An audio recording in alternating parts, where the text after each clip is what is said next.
Hello ladies and gentlemen, welcome to Hello Day with Astronomy, and we're gonna start this week off with the Terra-Ex update. Everything is actually going okay in Terra-Ex space. I mean, our resources are definitely spread a little thin at the moment, of course with Project Greenfield and also maintaining our own systems. So we can definitely feel that, I can definitely feel that things has been spread out a little bit. And unfortunately it's not really being helped by the fact that this is a problem we could probably have foreseen, or we did foresee, in aUEC, where we were running Project Greenfield at the moment, where we're trying to make a farming heaven. Part of that I've been talking about is to try and transfer all of these settlements, Odyssey settlements, over to a specific faction called aUEC Ring. Then once all the settlements have been transferred to them, we're gonna dump them, and then we should have a locked system that should be really, really good for farming. Problem is, to do that, we actually need to boost aUEC Ring up to start with, so we can get them into conflict, so we can transfer those settlements over. War, election, civil wars, whatever. We're gonna need to get those conflicts in order to transfer those settlements over. But else, of course, it's the whole problem we're trying to solve, is that there's a lot of traffic in the system for people coming in and farming their settlements. So the more settlements we begin to transfer over to aUEC Ring, the more difficult it becomes for us to manage the system, because the more settlements aUEC Ring owns, the more negative influence there's going to be towards the faction, because of random people just coming into the system and running and farming the settlement. So, but that was a predicted problem, that things like this is going to happen. But if you are in the aUEC area and you're watching this, then please stay away from the settlements owned by aUEC Ring. We will open it up eventually for everybody, but for now we need to give them some peace and quiet until we can get those settlements transferred over. Over in Elite, I don't really have that much game-related news. Frontier has been surprisingly quiet here after New Year's. There's not been that much information coming out at all. There's been no live streams, so it's very thin on Elite news, at least in-game news. However, out of game, there are some things happening.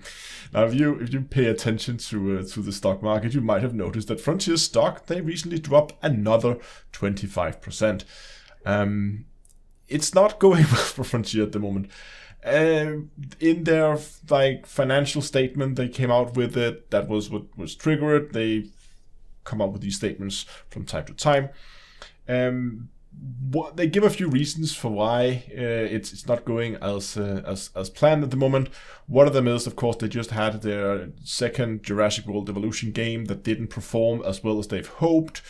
First they said it was due to launching in a crowded window. Now they're saying that it was due to the fact that the Jurassic World Evolution movie that was supposed to come out apparently is been delayed until the summer.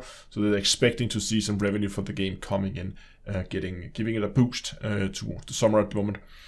But that was one of the things. The other thing is that one of the things they are launching through their third-party publisher. So they have this thing called Frontier Foundry, which is games that Frontier publishes, but they haven't made themselves, as far as I understand it. So they're like some third-party outside creates a game and they publish it through Frontier, and that's called the Frontier Foundry.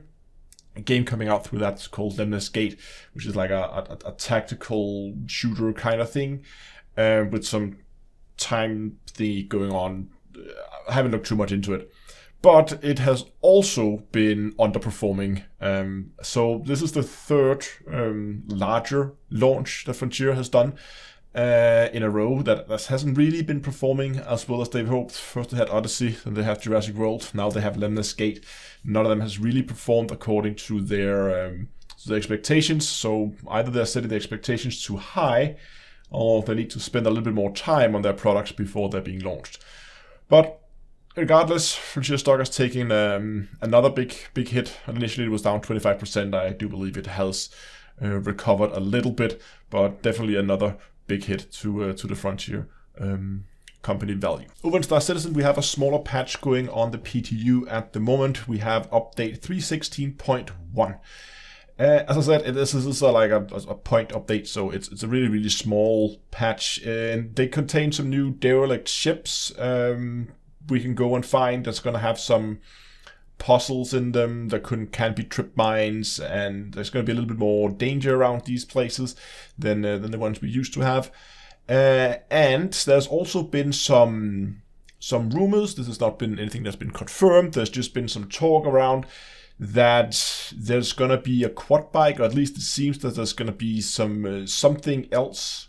If those rumors are to be true, then we are going to see the first real, not ground vehicle, but small ground vehicle in the game, which should be quite fun and an interesting thing to take with you if you just want to have something that's easy and fast to get around with.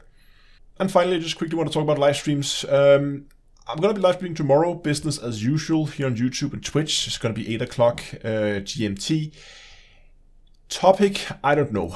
It's most likely going to be Elite. It's going to be Elite tomorrow. I've kind of had I kind of got the exploration bug lately. I've really been enjoying going out, exploring systems and taking a look at what I can find on there in the dark. And these live streams are often a lot more casual, a lot more relaxed, giving me a lot more time to talk to you guys. We can go and find some silly stuff to do, and I usually find something that's fun, something interesting to look at, cool shots. There's always something you can come across. So I think maybe it's going to be that. I know I did exploration last week, but as I said, I've really had that exploration bug lately. So I think if it's going to be Elite, it's likely going to be that. Unless I come up and I feel like I want to do something else on the day, maybe go and do some conflict zones. So I haven't actually tried that out with the new HOTA setup, but I kind of want to wait until the setup is complete. In case you don't know, I'm rebuilding my whole flight setup. I'm going away from stick and throttle to dual stick setups, getting everything desk mounted. I have one specific part that I'm missing to finish the build, and it's delayed and it's super annoying. But I kind of also want to go and do some combat, but I also kind of want to wait until the flight setup is done to go out and do that. So I don't know. Likely it's going to be Elite Exploration tomorrow, but if you have suggestions or wishes for what we could do doing a live stream, then feel free to put them in the comments below and I might consider it. But that's it for today. Thanks for watching, and also next time I will see you guys in space.